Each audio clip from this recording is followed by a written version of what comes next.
Nouveau programme de travail de la Commission, Prix Luxe 2014, budget européen, résolution sur la Palestine.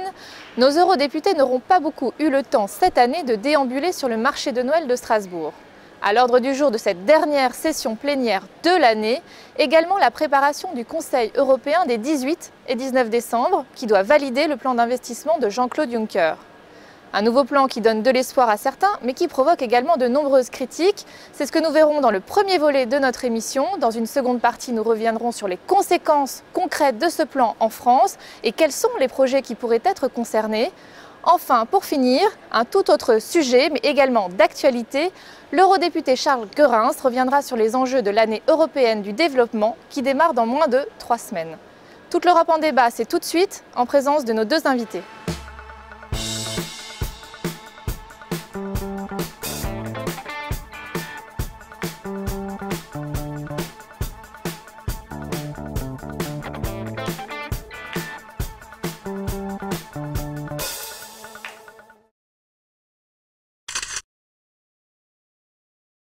Bienvenue sur le plateau de toute l'Europe en débat, ici au Parlement européen à Strasbourg. Alors Guillaume Balas, bonjour. Bonjour. Vous êtes membre du groupe des socialistes et démocrates, vous avez été élu en 2014 et vous êtes membre de la Commission de l'emploi et des affaires sociales. Dominique Criquet, bonjour. Bonjour. Vous êtes membre du groupe Alliance des démocrates et des libéraux pour l'Europe, l'UDI en France, et vous êtes vice-président de la Commission des transports et du tourisme. Hier, au sein de l'hémicycle, les députés européens ont débattu sur le nouveau plan d'investissement de Jean-Claude Juncker. Alors, le président de la Commission a été assez direct, puisque dans son discours, il a déclaré « Je ne veux pas des paroles, mais je veux de l'argent ». Dominique Riquet, pour vous, ce plan, c'est une excellente proposition politique, mais pour autant, vous êtes sceptique sur la nature des fonds dédiés à venir abonder le plan. Oui, c'est ça, c'est une bonne proposition politique, mais financièrement, c'est pas très consistant. Bon, si la proposition politique fonctionne correctement, on peut penser qu'il y aura d'autres abondements du fonds, on espère notamment par les États membres, et peut-être si on démaastrichtise des fonds qui seront ramenés. Mais c'est clair que l'amorçage, il est quand même assez faible, puisqu'il y a peu de fonds. Et la 21 milliards. 21 milliards, mais la plus grande partie de ces fonds est déjà affectée à des opérations du même type, ou pour partie un peu virtuelle quand même. Donc c'est une bonne initiative politique, c'est l'embryon d'un instrument qui doit être quand même renforcé, et on espère que les États membres et le Conseil vont répondre présent. Alors Guillaume Balas, vous êtes remonté cette semaine, on l'a vu, on a entendu des critiques à l'encontre du commissaire européen Pierre Moscovici. Hier dans l'hémicycle, vous avez également critiqué ce plan Juncker. Selon vous, qu'est-ce qu'il faudrait pour que ce plan soit crédible en fait? Qu'est-ce qu'il devrait y avoir dans ce plan? Concernant M. Moscovici, ça n'avait rien à voir avec le plan Juncker. Pour ce qui est du plan Juncker, je suis d'accord avec mon collègue. C'est-à-dire que le problème, c'est qu'on parle d'effet de levier, c'est un peu technique, c'est-à-dire combien un euro public peut ramener d'investissements privés. C'est ça le pari. Hein, bon. Et le problème, c'est que là, c'est de 1 à 15. C'est-à-dire qu'un euro public dans les 21 milliards ramènerait 15 euros d'argent privé. Alors vous discutez avec n'importe quel économiste, il sait que ça n'existe pas. C'est du bluff?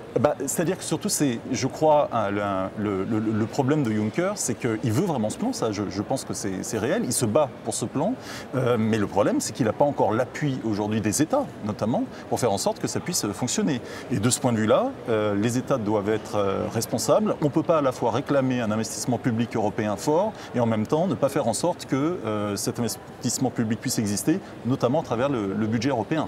Il y a une contradiction. Il y a une contradiction. Alors, en quoi ce plan, Dominique Riquet, va-t-il inciter les investisseurs à prendre des risques réellement?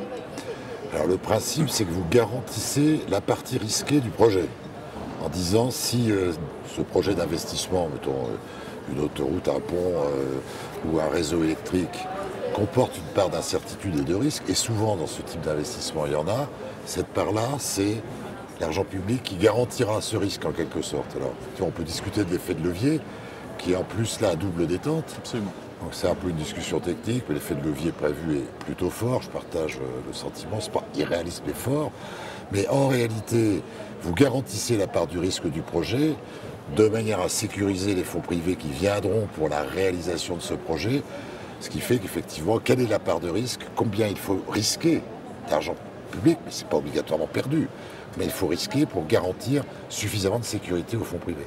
Alors quelles vont être, Guillaume Balas, les contreparties pour les États membres? Alors le problème il est un petit peu là parce que tout cela participe d'une discussion qui est beaucoup plus globale puisque nous sommes en pleine discussion budgétaire dans le même temps pour les États. Premier élément, il faut que Juncker assure ce qu'il a promis, c'est que les fonds qui pourraient être donnés par les États sont défalqués, j'allais dire, du calcul des déficits.